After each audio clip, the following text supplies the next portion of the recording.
Okay, so the question says a baseball is hit, so that's height s in feet after t seconds is s equals negative 16t squared plus 44t plus 4. For what time period is the ball at least 32 feet above the ground? So I went ahead and wrote that equation out already.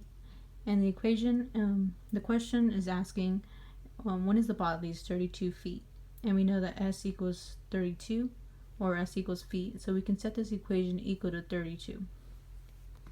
So negative 16t squared plus 44t plus 4 equals 32. And we know it has to be at least 32, so it has to equal 32 or be greater than 32 because it's an inequality equation. And then after this, we would go ahead and just subtract 32 on both sides. To be negative 16t squared plus 44t. 4 minus 32 would be negative 28. And then we just bring the inequality sign down. 32 minus 32 would be 0. And then after this, we would just divide by negative 16. So negative 16t squared divided by negative 16 would be t squared. 44 divided by negative 16 would be negative 2.75 t. And then negative 28 divided by negative 16, we know that has to be a positive number, but it'd be positive 1.75. And since we divided by a negative number, if we either divide by a negative number or multiply by a negative number, we change the inequality sign. So instead of that greater than or equal to, it'd be less than or equal to 0. And so now that we have that equation, now we're going to set this equation just equal to 0, so we're able to factor it out. So t squared minus 2.75 t plus 1.75 equal it to 0. And now we're supposed to try to find two numbers that equal, that multiply to get 1.75 and add up to get negative 2.75. I can already know those numbers, so it'd be t minus 1 and then t minus 1.75.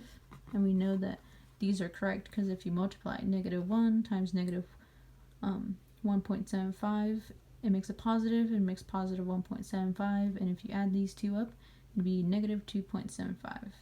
And then we would just set each of them equal to 0. T minus 1 equals 0. Add 1 on both sides. T equals 1. And do the same on the other side. Add 1.75. So T would equal 1.75. And so we found the solution for T. So we can just place this, now we can just place those two numbers on a number line. And we're just trying to see this to see which test values work out. So I use 0 because that's one of the easiest numbers. And then between these two, I'm going to use 1.5 because it's like right in the middle.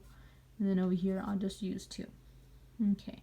And now we're going to use this equation up here to plug in the test values to see if they work out or not. So we would use 0 squared minus 2.75 times that by 0, then add 1.75.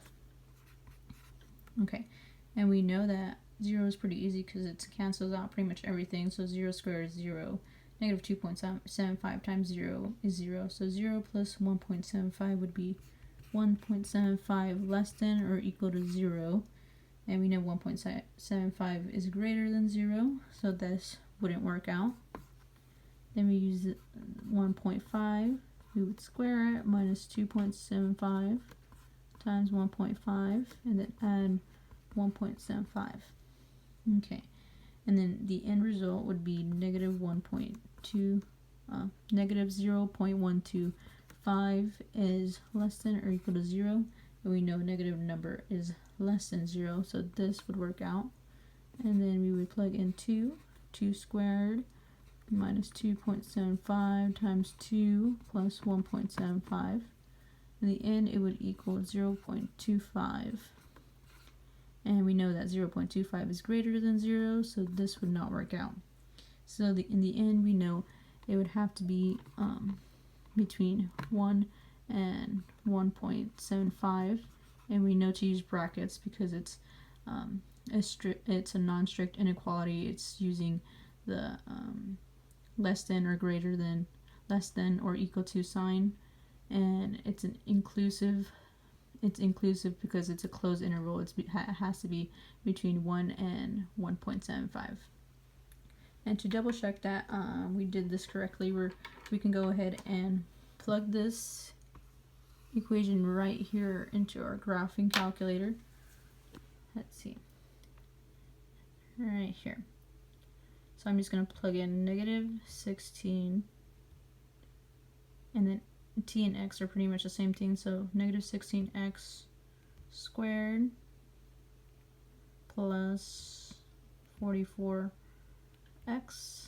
minus 28, and we can use that greater than or equal to sign to 0.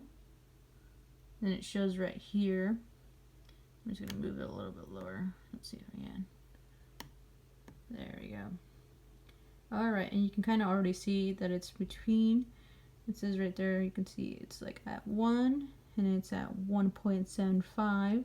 What we can also do is go up here and get these points, basic tool, a point. Just put it right on top of that, and then right on top of this. Maybe a little bit, I think it's a little bit off. There we go, and then go back to this. Alright, it's a little bit off. Let me scoot it a little bit more. I can tell it's a little bit off. Right there. Alright, and so once I put those points on, you can see as well that it says point A is at 1 and point B is at 1.75. So those numbers, any of those numbers would work out for this equation right here. So the time period, and we answered it, for what time period is the ball at least 32 feet above the ground? So it has to be between a time period of 1 to 1.75 seconds.